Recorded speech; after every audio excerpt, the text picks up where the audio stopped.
Welcome in. It is the North Side Baseball Podcast. He is Jason Ross. I am Mitch Widmeyer, talking anything and everything Chicago Cubs baseball. However you get your podcast, we always appreciate you tuning in. Maybe it's on North Side Baseball, our website, our YouTube channel, Apple Podcast, or a variety of other ways. Jason, good to have you back. As always, we are recording. Yeah, we are recording Tuesday for a Wednesday publish. So the Tuesday's game, Colin Ray on the bump for the Cubs against Quinn Priester, has not happened yet. And if you're watching via video, you can see the topics laid out to the right side of the screen. Cubs lose game one against the Brewers. We'll get to that a little later on. I do want to start, and maybe we're burying the lead by not talking trade deadline, not talking Cubs Brewers. You know, my hope, Jason, is while we're recording this, maybe the Cubs make a trade, and then we can, jump. What it always feels like. Sadly, I do not think it's going to happen in here. There was a great tweet that got put out by the Cespedes barbecue guys, and basically like 98% of trade deadlines, it's 48 hours. Within it. So we'll be recording just a little outside of 48 hours. So my guess is nothing that happens here, but good chance that when you wake up tomorrow morning that something will have happened. Yeah. So I wanted to talk trade deadline down the road in this episode. I wanted to start with Ian Happ. I know we had talked about him maybe a month and a half, 2 months ago, and he was going through a really good stretch. And we're like, okay, the Ian Happ that we know is kind of getting back on track here. The model of consistency, I think, was a phrase I had used. Back to kind of struggling in a major way. I saw a tweet over the weekend from Wrigley Wire, and they laid out Ian Happ's, recent stretch. And it was eye-opening to me. I saw they had tweeted out Happ's last 25 games, Jason. He's slashing 149, 266, 234. Last 40 games, 172, 284, 371. Yeah, and last 60 games, 189, 290, 361. Yeah. I know neither you or I, and I always say I'm not going to speak for you, but we've had this discussion before. You and I, neither of us are huge lineup truthers, batting order guys, where it's like, oh my gosh, this needs to be here and this needs to be here. I think you put it perfectly months ago when you're like, as long as Kyle Tucker's not batting ninth and stuff like that, really, really dramatic, you're fine with however it comes to be. But I do think with Ian Happ at the top of the order, it kind of came to a point where it was like boiling over a little, and it was like, just slide him down, maybe see if that helps a lot. So I didn't mind it. And now he's kind of hovering around that sixth spot. What have you made of Ian Happ recently, whether you want to talk last couple of weeks, last month, last couple of months, season long, things of that nature? Let's talk since June 1st, right? June 1st. That's kind of June 1st is kind of like when this all went, because I went at it with a couple people on Reddit over that exact same tweet that you just talked about. The Wrigley Wire one? Oh yeah, that exact same tweet. They posted on it, and I had the top comment on there for a little while because it's missing a lot of context. So I'm gonna give you some context behind it, and I think we can kind of see what's really happening. So since June 1st, I'm going to compare Ian Happ's batted ball data to his career line, right? Exit velocity, the same as his career exit velocity. So he's not making weak contact. He's making the same type of contact that he always has. His hard hit percentage, more hard hits than his career line. His barrel percentage, more barrel percentage than his normal. His launch angle is basically the same as it was last year. Last year was like 15.1 degrees. Recently, since June 1st, it's been 15.7, well within a normal variant right there. He's not hitting a lot of ground balls, which would inflate his exit velocity in any way, shape, or form. So we have hitting sweet spot, hitting barrels, hitting the ball hard, not hitting the ball on the ground. His xWOBA on the year is 343. His career WOBA 339. All of these numbers completely within the career line. His BABIP is 120 points below his career line. It's bad luck. He is hitting the ball just like he normally does.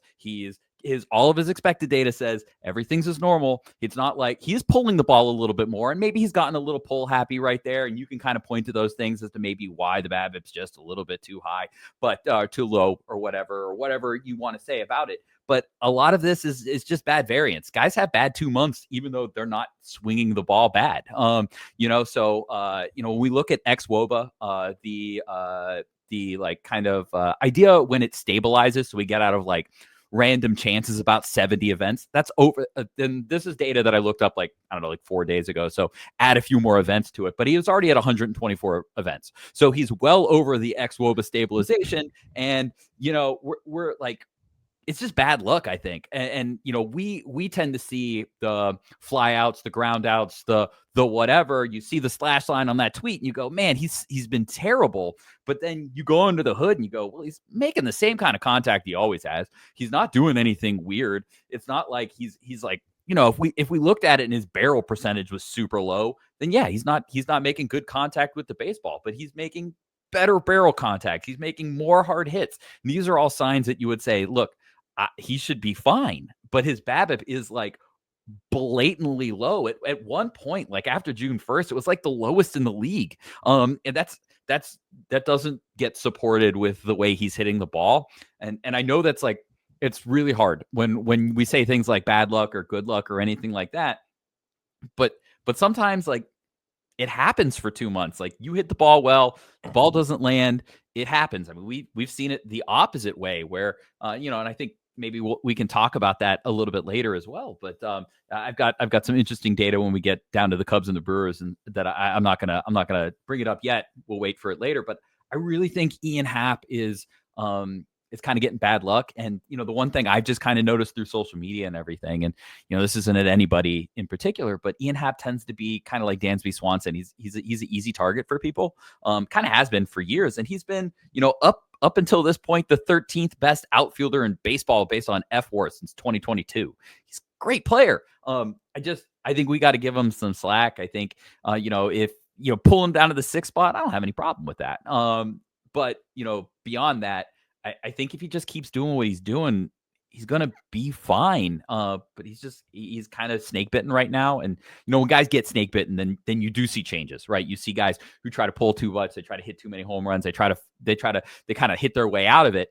And they get frustrated with themselves. So, you know, if we start to see that, then we can start to say, okay, maybe it's not bad luck, but over the course of 2 months, the data that I see, I think it's just, he's finding gloves, and you know, eventually he's not going to find gloves anymore. Yeah, I do think the one sign I look to, because you can look at slash line with baseball especially, it's really easy to kind of like prove an argument by choosing stats that, you know, support what you say. And the one thing I looked at with Ian Happ when I was looking at like year over year stuff, Jason, that kind of backs up something you said. It's easy to say like, oh, he must be pressing at the plate. He must be trying to force the issue. I'm looking year over year again when I was doing research yesterday and a little bit this morning. I mean, he's still in the 87th percentile in chase percentage and 89th in walk percentage, which stacks up pretty well with his career. Like when I think of a guy who, you know, you called it bad luck, and there's a lot of that going on with Happ. It's very, very easy to get frustrated when that happens and try to force the issue, press the envelope, things of that nature. I'm looking at his chase numbers, his walk percentage, all that's still phenomenal. And so it shows me a guy who I'm guessing internally, maybe Ian Happ knows a lot of the data that you just noted, because he's not chasing pitches. He still has a really high walk percentage and things of that nature. And whereas if you had a younger guy who's trying to really prove his worth, you know, Ian Happ at this point, we can call him a veteran. He's a veteran outfielder for the Cubs. It seems like he's been around for forever at this point. Where if you have a young guy who's pressing, that chase number, you know, it might not be in the 87th percentile. The walk percentage might not be in the 89th percentile because you're really, really trying to force the issue. You're trying to get it all back in one at bat when that's just not how, you know, things work in baseball. So I'm still optimistic that Happ can turn the corner and start hitting into some good luck, right? But I still liked the move to move him out of the leadoff spot. And I know you said he's comparable to Dansby Swanson in terms of like, you know, on social media, Cubs fans. I think they're easy targets. Yeah. Do you think for Happ it's an easy target because he is the leadoff hitter? Or like if he had been batting 6th, 7th all year and doing this, do you think it's as big of a... Dansby Swanson's been hitting 6th, 7th most of the year, and people love to hate. Well, remember when he was hitting 4th and people were freaking out about it. I'll admit I was in that boat for a little bit where I was like, maybe just move him down, see if it does anything. But I don't know. Like Dansby, I kind of get, and I think it's unfair. You know, he got a big contract. He's not a phenomenal hitter. His game's like more defense and stuff like that. And you know, with the year that they signed him, you know, there were bigger name shortstops that year. You know, Trey Turner, you know, Corey Seager, Carlos Correa, right? Or maybe Seager. I think maybe Seager was the year before. Seager was the year before. It was Correa, it was. Correa, Turner, Turner Bogarts? and Bogarts. That's who it Yeah. was. Yeah, but like, so like he wasn't like the super sexy name. He does a lot of stuff defensively. So like, I kind of get that one. I've never really understood the Ian Happ thing. It just feels like, Yeah. anytime it just doesn't go well for him, there's just a lot of like, it kind of rolls downhill for him. Real easy on social media. And I think maybe it's just because nothing he does, especially to the eye test, is like super great. Like, yeah, he hits like 20, 25 home runs. It's good, but it's not going to blow you away. He's not super fast. He's not flashy on the bases. He wins these Gold Gloves. And I think a lot of that is due to the fact that like left field in general is just not where good defensive players play. Like it's the easiest. It's outside of first base. It's probably the easiest position to play on the field. You don't need a great arm. You don't need to have particularly great like kind of like range. And he doesn't like have great range. He's got a pretty good arm though for left field. Yeah. And I think it just kind of rolls downhill. One thing other that I kind of want to point out with Ian Happ is that, I think if he wasn't hitting home runs at the level that he was, I would feel more confident that this wasn't just bad luck. But he's hitting home runs at a fairly normal pace for him. If we look at his like home run to fly ball rate, it's pretty similar to like kind of what his career numbers are. His career numbers are high, but that's also because earlier in his career, he had really high home run to fly ball rates. But if you kind of look at, since 2022, when I think we saw like an evolution of him, his home run to fly ball rate is 13.1%. And this year it's 12.1%. So he's like right there. He's hitting for power. It's just when the ball's landing inside the field, it's just not landing. So I'm really hoping he breaks out of it. He seems like he's a pretty decent guy. He's been here. He's been, I think, one of the sneaky good Cubs players for a while that we don't really kind of maybe give the flowers to that we probably should, because he's just been a good player, real consistent. So for his sake, I hope he breaks out of it. For the Cubs' sake, I hope he breaks out of it, because they could use him hitting again. That would be a nice thing to get good old Ian Happ back, especially with a couple of the other players. Bush, who's kind of struggled a little bit, say Suzuki, Kyle Tucker kind of struggled a little bit. So if maybe Ian Happ could find his footing, it could allow maybe a couple of those other things to smooth out a bit. We'd be remiss if we didn't bring up. I'm assuming you saw the truck stick on Sunday he had down the third base. Oh, it was awesome. Actually, I did not. I didn't see it live. Oh, I was. It was Sundays when I play baseball, and not only did I have one game, we had a doubleheader in 94-degree weather. Oh my god! So yeah, I lost 3 pounds of water weight over the course of 6.5 hours.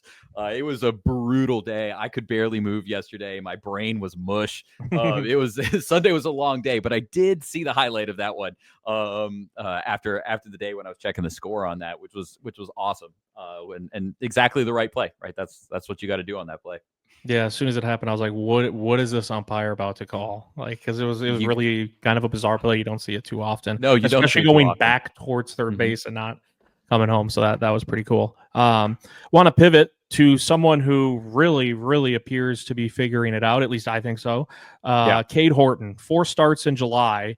3 of them have been scoreless outings, 23 and 2/3 innings pitched, 1.52 ERA, a whip of 1.06. He's got plenty of swing and miss in a couple of those starts. I think I'd have to go back and look, but either his first or second start of July, he had 13 or 14 swing and misses in one start. He's been really, really good. I would say, and I might be in the minority here, Cade Horton's coming along quicker than what I thought he would. Just for like a rookie starting pitcher, and the Cubs at some point are going to have to do the balancing act of the innings pitched and trying to make sure, you don't overuse him this year. But for me, he's like coming along quicker than what I thought. Yeah, me too. Because I look at this and I'm not just like, oh, this is some sort of hot stretch. It's like, no, Cade Horton might eventually be a number 1 in your rotation. I would say maybe at worst a number 2. And then I'll finish up after you talk about Cade Horton with another point that's been bugging me, circulating around Cade Horton, but he has been phenomenal this month of July. He's been fantastic. Matt Trueblood wrote a great article about how he's managed to kind of evolve himself. And actually it was great. Speaking of my game on Sunday, one of my guys I play with, he was like, "Hey, can you explain to me seam shifted wake?" And I was like, "You know what, let me bring you this article that a guy I work with just kind of talk about it." And one of the cool things that Cade Horton has done is he's he's really worked with playing around with his movement profile and the movement that hitters have. He's got his four seam with cut. He's got his sinker that goes to righties. He's got his changeup for lefties. He's got his sweeper for righties. He's got his curveball, kind of like more vertical sweeper that he uses for lefties. So he's like basically two pitchers in one. If you're right-handed and you're left-handed, you see basically a very different kind of a guy. He's worked a lot on fastball placement. I had written an article when he first came up about his fastball placement and an anatomy of an at-bat in which he used the cut fastball against the lefty CJ Abrams. And he's using that better. You can go and you can look at the data because I did it. And, over the last month especially, we see an increase in swinging strikes. We see an increase in chase. And we see a decrease in in-zone contact. And I think specifically that decrease in in-zone contact is his increase in control and command with that fastball, because he was getting beat with that fastball because he was just kind of piping it down the center. He had he's kind of a bulldog on the mound. And I've kind of brought that up before. He kind of, I've said it before and I'll say it again. He goes through you. He does not go around you. Especially in AAA and minor leagues, he did not care where he threw his fastball. It was one of the things that I was always kind of like a red flag. Like, he's going to have to learn how to do this a little bit better. And he's managed to learn how to use his fastball better while using a changeup that he really didn't feature very much up until, I don't know, May. And he's done all of this at the major league level. Now, if you want a kind of a polish, right? And the polish is his two-strike sweeper. And that's where we see it, because he is getting exceptional whiff numbers on his sweeper, like 43% on his sweeper, but his put away percentage really low on that pitch. And that's because he tends to overthrow it a little bit and waste it with two strikes. And that's why his overall strikeout rate is low, but his overall chase percentage and whiff percentage pretty good.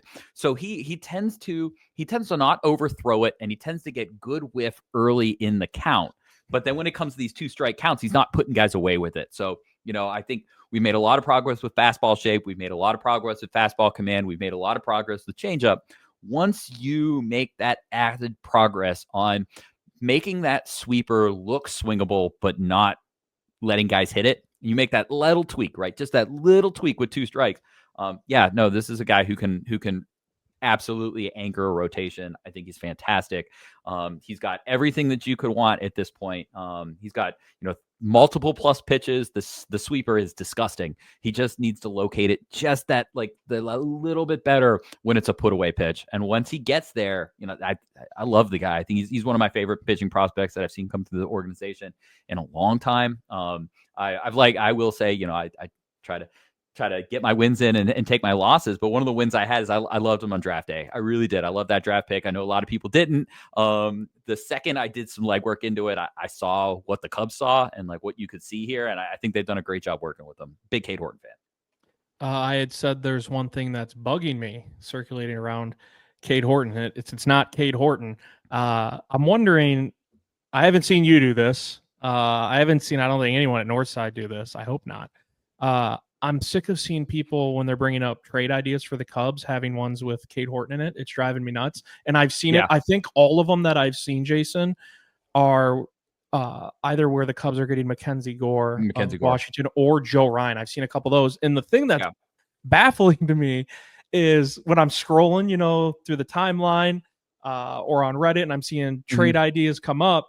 And the one I saw the other day had the Cubs giving up, I think it was like Triantos, Owen Casey, and Cade Horton for Mackenzie Gore and Finnegan. And I was like, that seems a lot of crazy. But then I'm like, what Nationals like fan page or person's coming up with this? And it's a Cubs page. And I'm like, this is nuts to me. Like, I want Cade. I realize the Cubs might be in a spot right now where it's like, hey, everyone's on the table. But when I hear that, I'm thinking prospect wise. I'm not thinking the Cade Horton's on the table. To me, and I love Mackenzie Gore. I love Joe Ryan. You talk about adding them to this rotation for the rest of the year, and they're controllable pitchers. Mackenzie Gore, a lefty, adding him to the mix. You think this year, next year with Imanaga, Boyd, and then when Steele comes back in 2026, awesome. But in any deal where it's like, oh, but the Cubs would be giving up Cade Horton, like, I'm good. And maybe I'll be wrong 2, 3, 4 years down the road, but I think Cade Horton's going to be that good. That's why I'm like, I'm good on people like throwing out these trade ideas that have Cade Horton getting sent out. I will play just the slightest devil's Go advocate. ahead. Yeah. I hate doing that because I love Cade Horton. Yeah. But let's say internally the Cubs love Jackson Wiggins, right? And Okay. you're talking a trade for Mackenzie Gore. You already know you're going to limit Cade Horton's innings the rest of the season. He's basically, he's kind of starting to run out of them. So let's say you got kind of two options there where you could send Owen Casey, Jackson Wiggins, Jefferson Rojas, and maybe Jonathan Long. And that's what you need because like Mackenzie Gore is going to cost an arm and a leg. Yes, he plus is. the trade deadline price. So he's going to cost a ton. But maybe all of a sudden you switch it and you say, okay, like the Nationals are cool with Owen Casey, Cade Horton, and then like some low level kind of guys in there. Maybe like a Juan Cabada or like Jose Tom, like Juan Thomas or something like that. Then or Jose Cabada, Juan Thomas. Then you're feeling like, okay, well, I already knew that Cade Horton was going to be a part of my rotation the rest of the year. So I'm upgrading from like guy I was going to kind of pull from the rotation in early August to Mackenzie Gore, top 15 pitcher in baseball this year. Next year, I've got Jackson Wiggins, who I feel really big about. You feel really big internally about what Jackson Wiggins is doing. And you say, well, internally, I feel like Jackson Wiggins is just like Cade Horton next year, right? I can bring him up in May. He's a part of my rotation. He's doing the same kind of stuff. And basically, I'm trading out one Cade Horton for another, but I'm also getting Mackenzie Gore on the back end, and I'm keeping my prospects. Like, I think you can make an argument that it makes sense. Would I do it? I'd like Cade Horton a lot. So like internally, like that kind of hurts me a little bit. Internally, it hurts me to talk about Owen Casey getting traded. Those are probably two of my favorite Matt Shaw as well. The one thing that I'll always say when we talk about trades from players who are on the major league roster, it just doesn't happen very often. We did see that last year, and the Cubs got creative in sending Morel out to get Paredes. So like, it's not impossible, but a lot of times when teams are heading to the deadline, and especially with the amount of things that the Cubs probably have to do between now and Thursday, which is, I think at the very least get one starting pitcher, get one relief pitcher, and get at least one infielder into the team. That's 3 trades that you're probably looking at.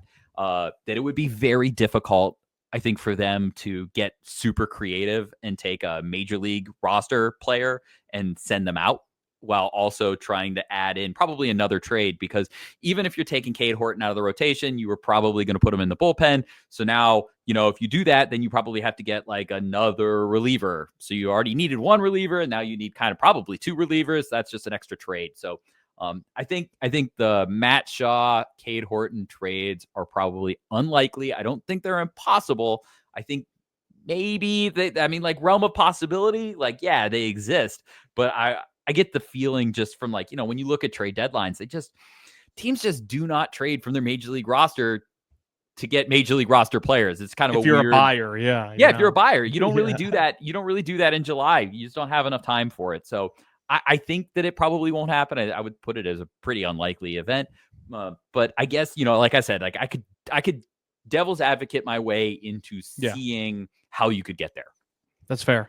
Northside Baseball Podcast. He is Jason Ross. I'm Mitch Whitmire, talking anything and everything Chicago Cubs baseball. We did not have this segment on the podcast last week with Brandon Glick in, and I'm not blaming him. I'll blame myself for not putting it in there. But you're kind of the maestro of this, which is why I leave it to you, Jason. It is the minor league report. I feel like this is a pretty important one with the trade deadline, right? It's who's heating up and weird. Yeah. Well, we might be talking about a couple names that could be gone in a couple days. Yeah, and a lot of these guys haven't played. The Cubs. I don't know if you guys saw, but you might have seen it. I don't know if you saw it, Mitch, but like Sunday, the Iowa Cubs lineup sat, Alcantara. Yeah, they all sat. Jackson Wiggins was supposed to go last week. He sat. So minor league report right now it's a little thin right now in many ways, because some of these guys just aren't playing right now, and you can read into it however you want to when they're sitting. Is it a trade right this moment? Is it they're just being cautious? It's kind of hard to figure out. I can say that, Greg Zumach mentioned that Jackson Wiggins has been a name, I play devil's advocate with that, but he's been a name that's been in a lot of trade stuff. I think the Cubs are probably going to have to trade at least one of Casey or Alcantara. Jonathan Long or Ballesteros, both, I think one or the other probably goes. So we're probably going to see some movement here. If we do want to talk about some of the guys who have played. Moises Ballesteros probably hasn't gotten a lot of credit for what he's been doing recently. Owen Casey's been tearing it up in Iowa recently. He's been crushing it. Yeah. He's been phenomenal. And I'm so happy for him. Big Owen Casey fan. So glad to see him kind of just like really explode out there. But Ballesteros has a 134 WRC plus for the last month. He's been really, really good. He only has one home run. So, we're not seeing a ton of the home run power from Ballesteros right this moment, but he's just not striking out. He's getting a lot of hits. He's got a lot of doubles into there. So he's been playing pretty good.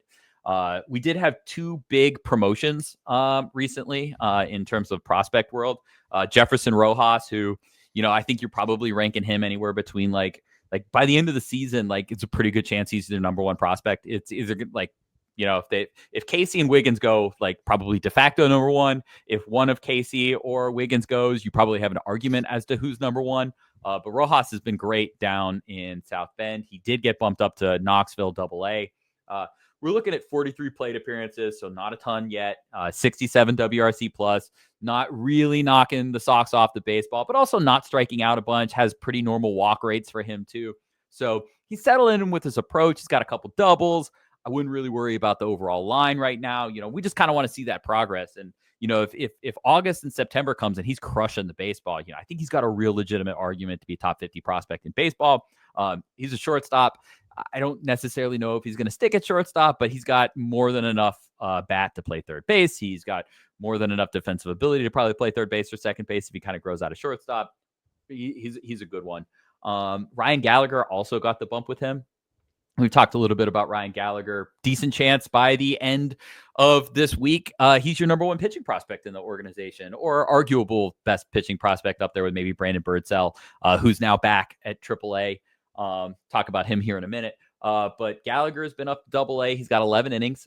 First start, didn't have a lot of strikeouts, kind of settling in a little bit. Second start, struck out 8 in 6 innings, so which was really good. He's only given up 2 runs in 11 innings so far. Got a couple of walks, but we're just kind of figuring out the level. It's good to get both of those guys up to Knoxville. Knoxville's just been a tough watch this year. There just hasn't been a lot going on there. You've also mentioned that a couple times. Yeah, it's just not they're not. It's been kind of a rough run. It's basically like if Pedro Ramirez isn't doing anything, tough sledding. If Jackson Wiggins isn't starting right now, Grant Kipp is kind of like your most exciting pitcher, and I think down the road he's probably more reliever than starter. So when maybe middle inning reliever is like your highest upside guy that you got, it's like it's tough. It's tough to get super excited.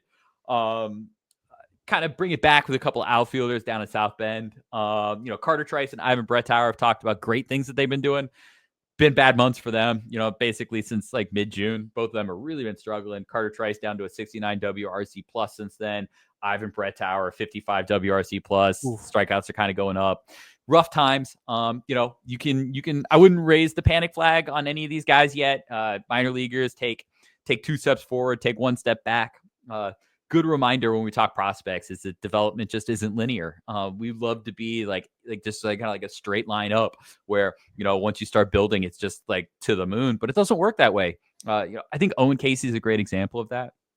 Owen Casey started in AAA. The strikeouts and the contact was up, but the power was down. End of last year, power's up, strikeouts up. This year, what have we seen? A steady decline in strikeouts and a steady incline in power. So like, there's these competing things that are happening where, if you just looked at last year, you go, he's striking out a bunch now. Like, but then you look at it this year. Well, he was really working hard at the end of last year to lift the ball more, to pull the ball more. And then he ended up striking out a little bit because of that. Now that he feels more comfortable with that, he's making the same kind of contact he was at the beginning of last year. So, when we talk Carter Trice or Ivan Brettauer, or any of these guys having rough stretches, there's development that's still happening there. And never get too high, never get too low on any of these guys. Some positive news coming from Myrtle Beach. Their offense has been on fire lately, just on fire. Alex Lompoy, one of my favorite prospects in Myrtle Beach. He hasn't had the best of season, but every time I watch a game, he's an electric guy. He hit for the cycle a few days ago, which was real fun. He's kind of a spark plug, kind of an outfielder. but he's got a 188 RC plus, WRC plus since June 22nd. So we're looking like at about a month of really good success for him. And Myrtle Beach is a hard place to hit. So, he's looked really good. Angel Cepeda has a 166 WRC plus since July 12th. Inflated K percentage, but he's looking a lot better, looking some more power. He's a younger kid, like 19 down in Myrtle Beach. So he's another one. Brandon Birdsell, kind of to cycle back to Iowa, did make a start. So velocity looked good. Control did not. He walked 4. So kind of rough on that aspect, but he hasn't pitched for most of the year. But he looked pretty good, I think, from a health perspective, and I think that's the most important thing. And then it kind of MILB report tangent, but the Cubs have signed 19 of their 20 draft picks.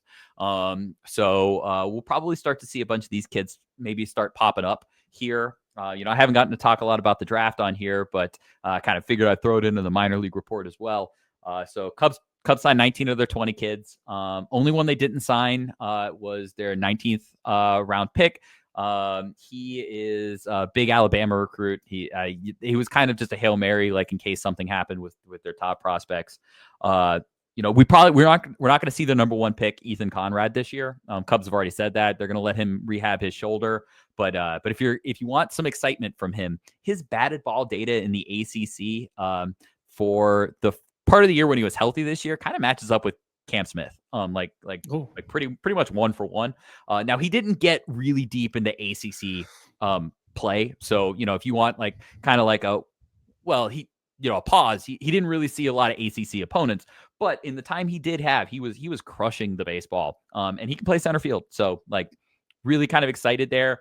And then the other 2 big guys that they picked were prep players. They're high schoolers.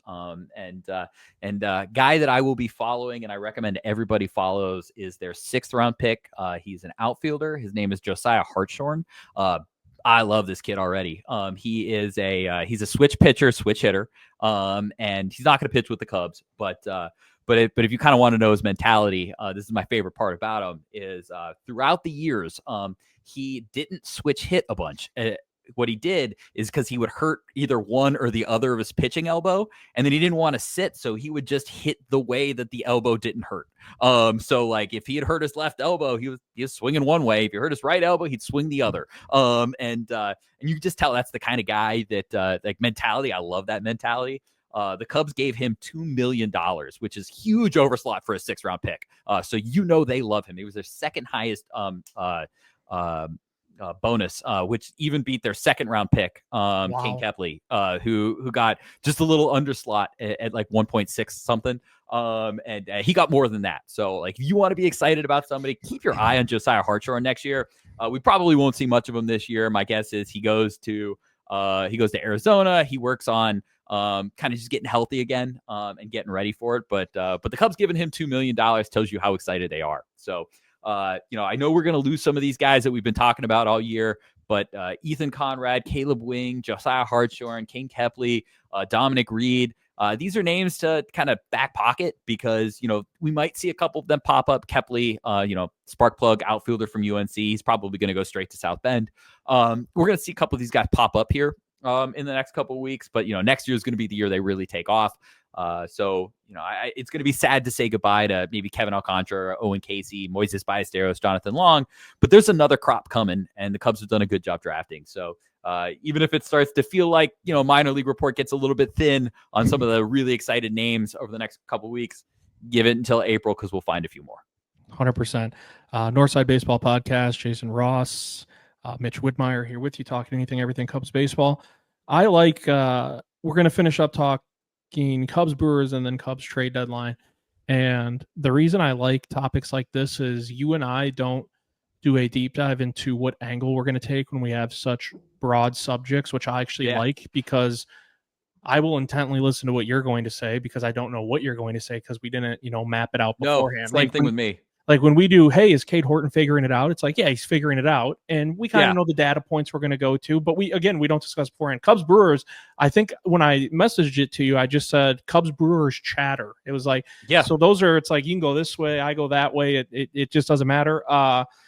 Again, we're recording Tuesday before Game 2 of the series. Colin Ray, former Brewer, on the mound for the Cubs. I'll start by saying I give Milwaukee so much credit because I don't know that there's another team in baseball. I'm just trying to think that if there's another team in baseball that really gets the most out of their roster.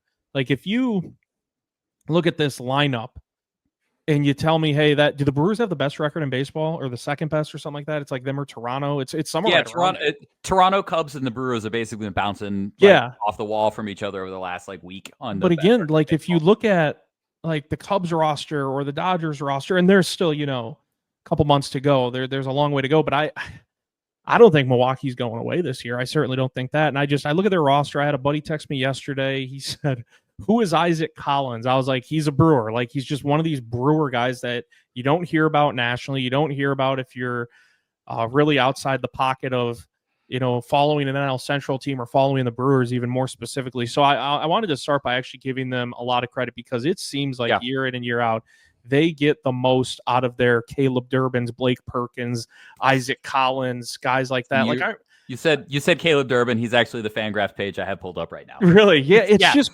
crazy to me. And they do it every single year. I remember last year when I was still covering them for work, and their rotation had one injury after another, and they're just slotting guys in here and there and figuring it out. And they go and they win the NL Central. Like I look at the Dodgers, like when you talk roster and stuff that irritates other fans, they are the cream of the crop, right? When it comes to, Ohtani, Freeman, Betts, Glasnow, Yamamoto, Sasaki, you bring Clayton Kershaw back and he's like your fifth starter. And I know he's getting up there in age, but the Brewers are 6-0 against the Dodgers this year. Swept them in Milwaukee, swept them in LA. Like to me it is, and I know a lot of Cubs fans listening to this are going to be like, oh my God, shut up. I get it. Right? Like I'm a Cubs fan too. You got to listen, but it's just what they do. You got to give them some of the flowers. Yeah, they deserve some flowers. I that's actually the first thing that I wrote on my cheat sheet today was Brewers have been very good lately and will not go away. They are not going to go away. Exactly what I have. But and I need to give a shout out to Bertz on our boards at Northside Baseball because he's kind of doing my job for me here. And I right before we came on here, I was just kind of on reading some responses to Matt's article, and so I kind of want to bring up a stat that he brought up, and he did it in a way that I probably wouldn't have looked at this right then. I think it's a good way, and it kind of made me feel better. So everybody knows that the Brewers have been basically on fire since May 22nd, right? They've just been on fire since May 22nd. The Cubs haven't been as on fire. However, if we look at their raw offensive numbers, the Brewers have basically been the second best offense in baseball since May 22nd on their WRC plus, second best. The Cubs are not second, but they're fifth since then. So you would think offensively, basically the same, right? Kind of second, fifth, right there. But Baseball Prospectus has their own version of WRC plus, which adds in the opponents and difficulty of who they're playing against, which I think is important. One of the things that we've talked about is the Cubs' inability to hit left-handed pitching. But then you kind of take a step back and you go, yeah, but who are they hitting against? And it felt like every day was like Skubal, Luzardo, Mackenzie Gore. That's different than hitting against not those guys. Yeah. So if we go and we look at the Baseball Prospectus statistic, which takes place, which is their WRC plus, it's called DRC plus, which is their version, which adds in the opponent quality. The Cubs are second on DRC plus since May 22nd, and the Brewers are 23rd. Oh, wow. And what that tells you is that the Brewers have not seen the kind of pitching that the Cubs have. So if you want kind of a thing to just kind of remind yourself that what's going on in Milwaukee right now is probably not as dire as maybe it feels like it is, that's probably where I would go with that. And Bertz did a great job tracking that down. 100% great credit. Thank you for making me look smart, Bertz, because I get to relay that information. But it kind of puts that second and fifth in a little bit better perspective. Like I said, the Brewers are not going away. Their pitching staff is disgusting. They get to add Brandon Woodruff to it, and we'll see what he kind of is, long term. But Mizorowski, he was wild, but also struck out everybody. Fastball Freddie has been one of the most underrated pitchers in the league. They've got a pretty good bullpen. It seems like every time the Brewers have a bullpen, they've got 5 guys who throw 100 miles an hour. You've never heard of them.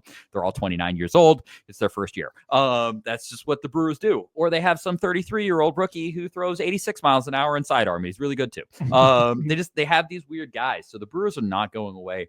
They're probably going to be a thorn in the side the rest of the year.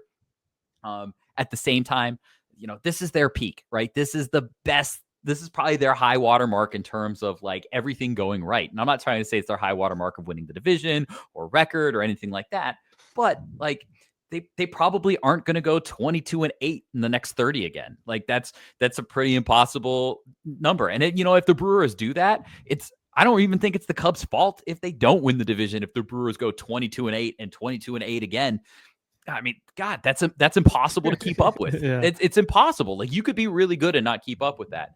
But at the same time, I think the panic level is probably at the highest right now with Cubs fans because we're playing the Brewers. We lost last night. Sad news with Ryan Sandberg last night. Which I don't think is helping any of us feel that way. The Brewers feel like they've been hot. The Cubs feel like they've been fine, but haven't been hot. The Cubs haven't made any trades. So you kind of just get that kind of like, I think this is kind of like the high water mark of like where I would feel like the Brewers really are. Like, they feel like they're the most unbeatable that the Brewers are going to be all year right now. But God, I mean, on Thursday, we could turn around and have Mackenzie Gore and Willie Castro, and you go, oh, actually, you know what? I don't like the Cubs' chances again. So I'm not going to panic, but as you said, I don't feel like the Brewers are going anywhere. They're not going anywhere. They're a good team. And I don't mean to like kind of devalue them by bringing up the kind of the disparity in terms of the pitching and everything like that. Cause I think it's important. I think it's important to do kind of like wholesale. I think the pitching's great. And, if we did the same thing for the Cubs pitching, we would probably see that it is not in their favor. And that's okay too. I think the Brewers definitely have the edge there right now. Yeah, I was looking ahead when you had mentioned that stat just past the Cubs series to see what pitchers they have facing, when you're looking at pitching probables. And after the Cubs, they face the Nationals, and they're getting Parker, Irvin, and Lord. And Lord's a bullpen arm. I remember the story about him was he was working at a Home Depot last offseason, which is kind of crazy. Now he's a pitcher for the Washington Nationals. And then after that, they have 3 at the Braves, and it's scheduled to be Fetty, who just got snipped by St. Louis, and then Wentz. So they are avoiding a lot of those landmines. I do look ahead though, like they still have 6 left against the Pirates, hopefully for Cubs fans' sakes, right? You get Skeens twice, hopefully. The Mets rotation, maybe they add an arm. Toronto's on there, obviously. Philadelphia, maybe they get Wheeler. I don't know, but yeah, kind of it's just how it plays out. Like it's not the Brewers' fault, it's not the opponent's fault. It's just kind of how the cookie crumbles with who they're facing. But it matters. It definitely matters. Yeah, it does. It does. 100%. If you're skipping Scooble and Luzardos and Wheelers all the time, excuse me, Skeens. Skeens. It just makes your life a lot easier. And those numbers can get a little bit shifted in there. So, hopefully tonight Colin Ray goes out, has a revenge tour against the Brewers, pitches great. We're kind of evening it up. I don't think a lot of people would love to hear this, but if the Cubs come away one out of 3 in this series, they're not in a bad spot. They're going to be like 1 game behind the Brewers with the trade deadline on Thursday. Like it's not the end of the world. They still have lots of games left with the Brewers. They still have lots of games left to play. I try to stay pretty kind of neutral on these things as much as I can, because it's really easy to get wrapped up in the minutia, the day to day. Like throw a fit last night because they tagged Mizorowski kind of early for some runs, and then they couldn't get it finished up. But I don't know. I'm really hoping that it works out there. Keep going. I don't know. I cut out there. Oh, sorry. Yeah, you dropped. I'm sorry about that. Yeah, go ahead. That's weird. Yeah, I don't know what happened. Keep on rolling though. We're recording. Yeah, sorry about that. That was on me, I think. Yeah, you dropped there for a second. Basically, I was just my camera just like went dark, and I was like, "That's weird." And then 2 seconds later, it was like, "Oh, you have been removed. This might be on our end. Try to rejoin." I'm like, "What the heck?" That's all good. Shout out StreamYard. Yes, thank you, StreamYard. But yeah, I just think. I think they're going to be okay. But I think it's going to be a battle, and I'm excited for the battle. I think, I think it'll be maybe forged in fire type of a situation. It's going to be good for the Cubs to kind of maybe go through that and grit through their teeth and see how it goes through the rest of the year. But I'm excited for it. I'm excited for the game tonight. I'm definitely. I'm ordering a pizza directly after this. I'm pouring a bourbon and I'm watching game 2 tonight. After that doubleheader you played over the weekend, you probably deserve that, right? A little pizza. Oh God, yeah. Oh yeah. It was doubleheader was brutal. It was brutal. I hit a double in my last at bat to almost tie the game up, and God, I was sucking air. It was rough. I don't normally hit the ball that far, and I maybe just singles. It sounds better. Walks and singles. Let's finish up with Cubs trade deadline. Another one we could go in any direction. So I was pulling this message up, a group chat I have with some of my buddies. We're all Cubs fans. And I was kind of going through, I sort of like put into tiers some trade candidates for the Cubs, but I labeled them differently, like each tier, if that makes sense. So I have my first tier, Jason. This is how I'm going to go with it, and then you run with it however you want, of course. So my first tier was, I don't really care about the cost if they get these guys. Like in this tier, like I don't really care about the cost. If it's Owen Casey, it's Owen Casey. Alcantara, it's Alcantara. You know, aside from, again, earlier when I'm mentioning I would prefer not Cade Horton. But again, for the most part, I don't care the cost. I put down within reason, right? I'm not saying, hey, trade the top 5 prospect. Like, you get what I'm saying. Yeah. And the guys I had on the list were Mackenzie Gore, Edward Cabrera, and I thought about Joe Ryan, but I held him off for the second tier. I don't really care about the cost if you get these guys where Mackenzie Gore, I'm really, really high on Edward Cabrera, especially the year he's having. Like, I just think he's going to keep ascending. Me too. Real big fan there. Big fan. I would like to get Edward Cabrera a lot. Yeah. We're on the same page there. And I didn't include every single name out there, by the way. My second tier, I just labeled it as would love to have, but wouldn't sell the farm for. It was Joe Ryan, Eugenio Suarez, Johan Duran, David Bednar. That was my list for that. Would love to have them. I'm not, Duran and Bednar back out of the bullpen guys. I would prefer not to give up a bunch of really high-end prospects for that. Joe Ryan, I do like. I think the reason I didn't have him in the first tier is he's going to be 30, which is fine. But with Gore and Cabrera, they're younger. You have team control with Joe Ryan too, but I still see like layers to Mackenzie Gore and Edward Cabrera's game that can be peeled back on the onion. Whereas with Joe Ryan, he's really, really good. But I think this is like probably the best of Joe Ryan that you're going to get, which is really good. But that's the reason I put him on the second tier. Fair. And then you're going to laugh at this. So I did this a few days ago. I had a tier that said, sign me up, but there is a risk. And the first name I put on there was Emmanuel Clase before what happened, which is crazy. Yeah. Because the risk to me was like, man, he's kind of been roller coaster riding this year. Like, we know how bullpen arms can be volatile. Whereas when I look at Duran and Bednar, it's like, hey, they've been pretty solid, par for the course. Clase, there's been, so he's just probably off the list now. And then I had Sandy Alcantara on that list just because, he had that, woeful start. Then it was like, oh, it seems like he's figuring it out. Then it's struggling a little bit more. But I signed me up. And then I had my last tier, so I don't bore everyone to death. I said, I'm fine with these guys, but I won't be like jumping for joy. And I had Zach Allen, Peter Fairbanks, Raisel Iglesias. I kind of felt bad putting Dennis Santana in this list because he's had a really good year, and then Willie Castro.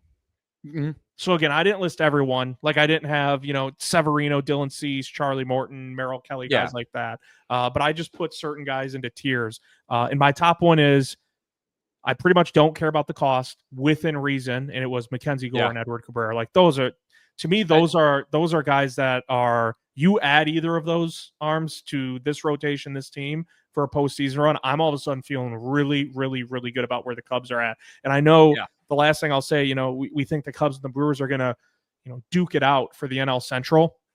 To me, I don't think I'm like sticking my neck out saying this. It is far, and I think the Brewers have added Danny Jansen, the catcher, so far at the deadline, but it is far, far, far more likely that the Cubs make, a seismic trade than Milwaukee. You just look at who's running the show, recent history with Milwaukee, where they've been in a spotlight. They're in again this year, and they typically don't go out and make that big splash move. Whereas all the chatter around the Cubs is how many trades are they going to make? How big is the swing going to be? So it's kind of where I'm at with the Cubbies. in your tier list, I'd probably move Joe Ryan up. I do think Joe Ryan's just that good. That was my number one thing I was debating. The number one. The one cool thing about Joe Ryan, is, I think, and I think we do this with prospects sometimes too, where, maybe we kind of we shiny new toy the younger things. And, if we're looking at, the best pitchers in baseball this year, Joe Ryan's the 14th best pitcher in terms of FWAR. He is he's one of the best pitchers in terms of strikeout to walk ratio. He's got a 3.17 FIP, which is 15th in baseball. And then you kind of have to ask yourself, what's the best case scenario for getting Edward Cabrera? Is it top 15 pitcher in baseball? Because Joe Ryan is already a top 15 pitcher in baseball. So I think we kind of forget that. So put Joe Ryan in tier 1 with me. That's fair. Because he's got that Cali cool too thing about him, where Joe Ryan could go out, and I've watched plenty of Twins games from when I covered them for a few years. Joe Ryan could go out there and throw 7 shutout innings, or he could go out there and maybe give up, 4 runs and 4 innings and not look his best. And that facial expression is going to be the exact same. He's Kyle cool, Hendricks calm, part collected. 2. Yeah, he's cool, calm, collected, no matter what. I do love Joe Ryan. I didn't want to, when I was breaking up that tier list, I was hoping it wouldn't come off as a slight to Joe Ryan, because I'm super high on him. And the number one thing I was debating is, should I just put him in the top tier with this? Yeah, I think he belongs. I think he belongs there. He's and then I would really, add, really good. You had Duran in tier 2, and go back to the Twins, because I'm going to add Griffin Jacks to that list. Griffin Jacks is somebody. Awesome. Yeah, his ERA is a little inflated this year. Fully ignore it. He's been great. And then the fun thing with Jacks is, if you really want to, I think he could start next year for somebody. You can stretch him out. He's got the pitch mix. Matt Trueblood had written about it earlier this year. Other people have brought up. I don't think he's I think he's a potential guy that you can put into the rotation next year. Probably can't do it in 2026, trying to extend him out with this amount of time. Just probably stretch him out. Probably just isn't there. Yeah. But next year, he could be a really cool option there. The way I'm looking at the trade deadline is kind of a little bit different. I kind of ranked it in positions, starting pitcher. I want a starting pitcher. Control of starting pitcher is number 1. And so I'm kind of looking at that list. One of the guys I think I'm a little bit more excited about than other people is Sandy Alcantara. And I get it. People are a little worried about Sandy Alcantara. You look at the ERA and it sucks, right? But Fangraphs wrote an article. Dan Szymborski, the creator of Zips, wrote a great article and showed his location plus has been getting basically steady and better month by month. And he missed a lot of time. So the stuff is there. The shape is there. His arm slot has actually increased. He was down at about 31-degree arm slot. Normally in his career, he's at about 34 in the last year that we saw him. And over the last month, he's been up to 33 degrees. He's also been a little bit better. He pitched really well against the Padres on the 23rd.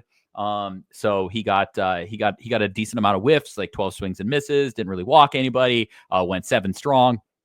And the Padres aren't murderer's row offense this year, but they're a decent enough team. So it was good to see that. I think, I know Cubs fans aren't going to want to hear trading Owen Casey for him. But I think the value between those two guys is actually a lot closer than people realize, because, Alcantara hits 99. He averaged 98 miles an hour on his fastball his last game against Padres. And you're telling me that the Cubs couldn't kind of tweak a pitch mix and tweak a mechanical thing, and then all of a sudden you've got somebody who's throwing 98 miles an hour from the right side for the next year and a half.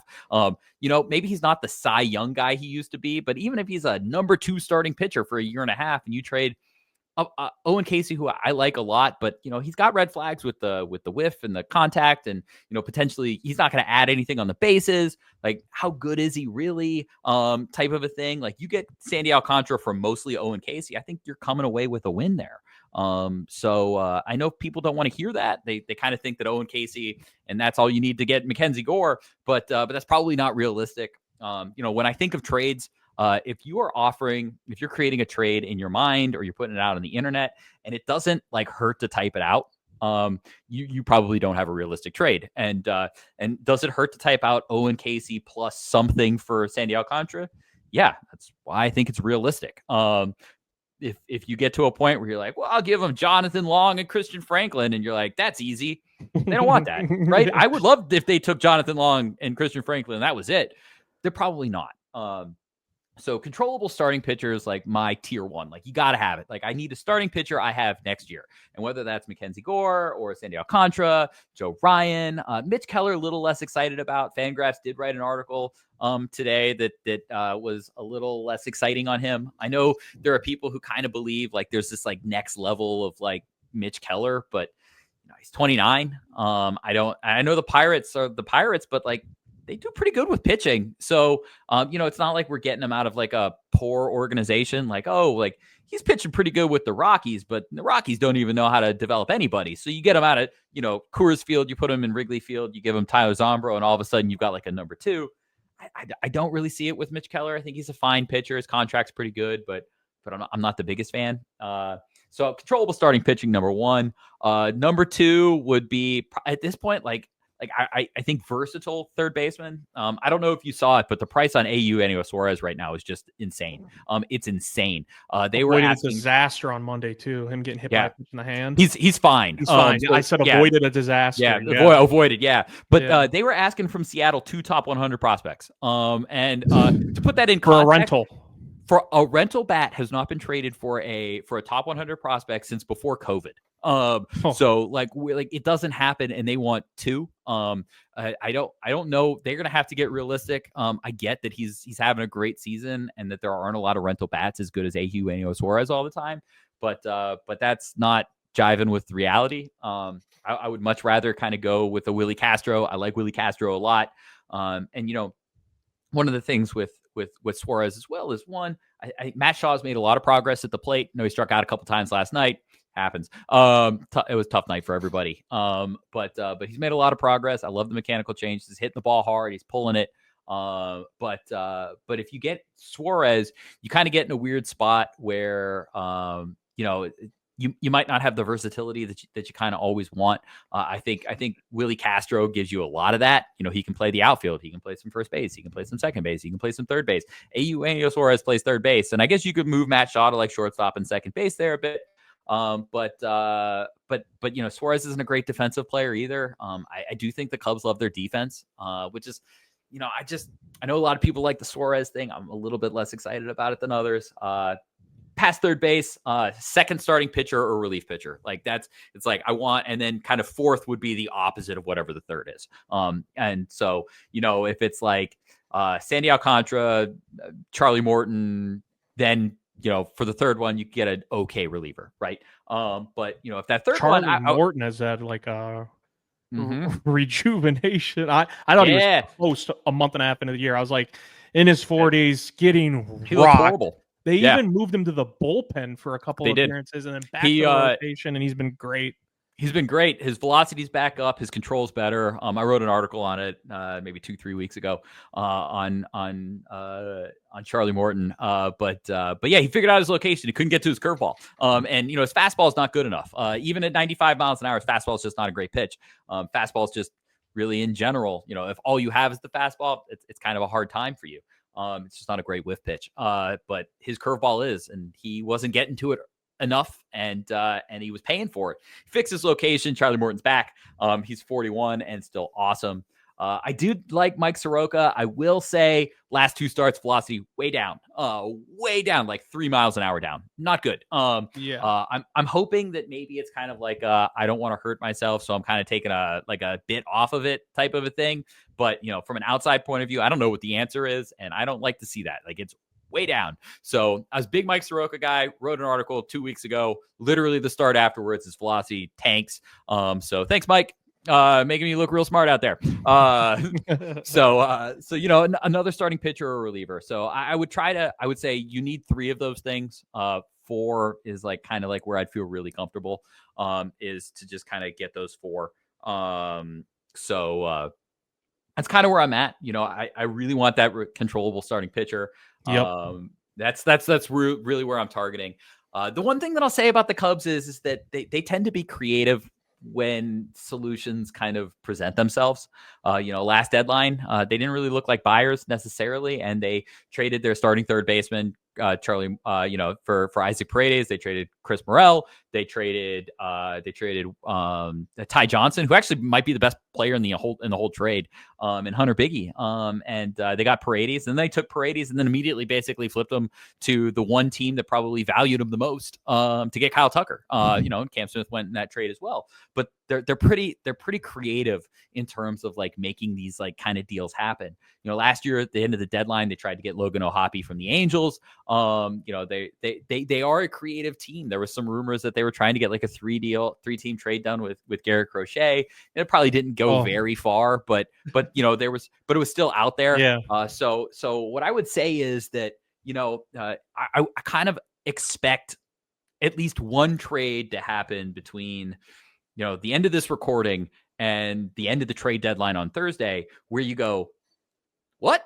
That guy? Yeah. I didn't even know he was available. Or that guy? Why do the Cubs want him? And then you kind of like look into him. Raziel Iglesias is probably a guy who I think probably makes a lot of sense. He was brought up a little bit ago, and I know he's not having a good year, right? You look at his numbers, you go, Raziel Iglesias has been kind of terrible. He's got a 4.97 ERA. He's been horrible. He's been a replacement player on F4. But then you look at his xFIP. His xFIP's 3.68. You look at his strikeout rate. His strikeout rate's just fine. You look at his velocity. It's a little down, but it's still sitting at 94.5%. The Braves probably aren't going anywhere. What if they just got Iglesias basically for free from the Braves, who just don't want to pay him? They don't have to give any prospects. They've got plenty of money under the luxury tax. That's a guy that I think people look at and they go, why? And then he shows up for 2 months and he's great. That kind of a trade, I think we'll see at least one of those. And it could be like the controllable guy. Like the Cubs go out there and they make a trade for a controllable guy that you were like, I didn't know he was even there. Like I didn't even think about that name. So I kind of expect, whether it's the big one or like a reliever or like maybe the second starting pitcher or the bench bat, they're the other offensive player, maybe Suarez or whatever. But yeah. I think they'll make at least one trade that we look at and we go, ooh, that's kind of the Jed Hoyer thing. Let's finish up with this quickly. I've been refreshing Passan and Heyman and all those guys. There was one trade, but not Cubs. While we've been recording, the Blue Jays acquired Sir Anthony Dominguez from Baltimore.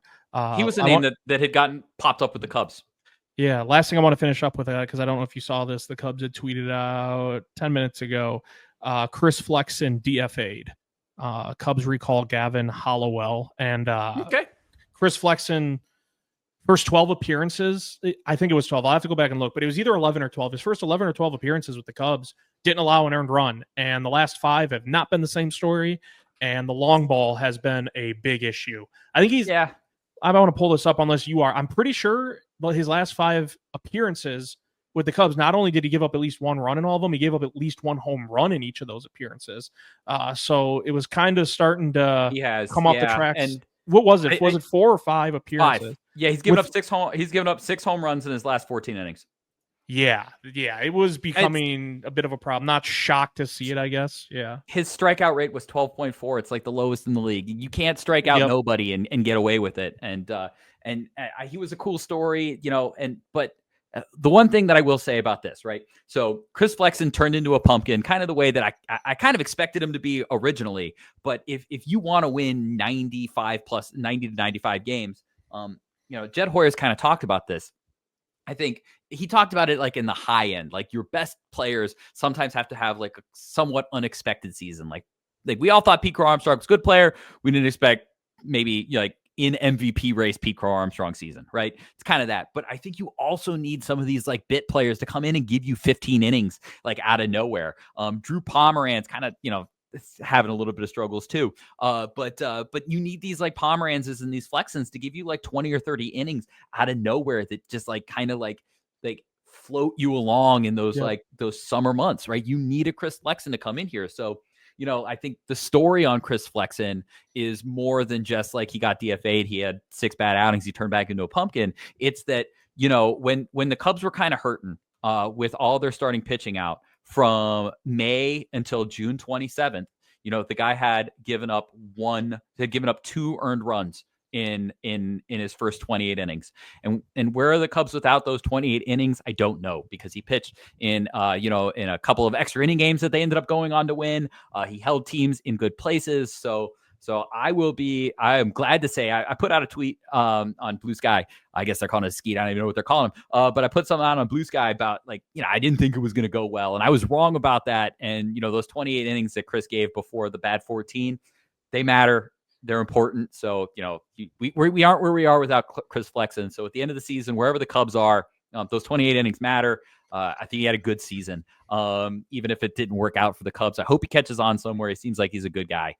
So thank you, Chris, for the first 28, and I will forgive you for the last 14. That was well put. Cubs have 2 left against the Brewers. Hopefully can take them both. Colin Ray going tonight, which is Tuesday, and Shota Imanaga, I believe, against Freddie Peralta on a Wednesday afternoon. Should be a dynamite matchup. Hopefully next week when we chat, Jason, we're talking about the Cubs being back in first place and having added wisely at the deadline. So that's I'm excited about that too. It'll make the MILB report just a little bit difficult on me. Yeah, this has been the Northside Baseball Podcast. We'll see you next week.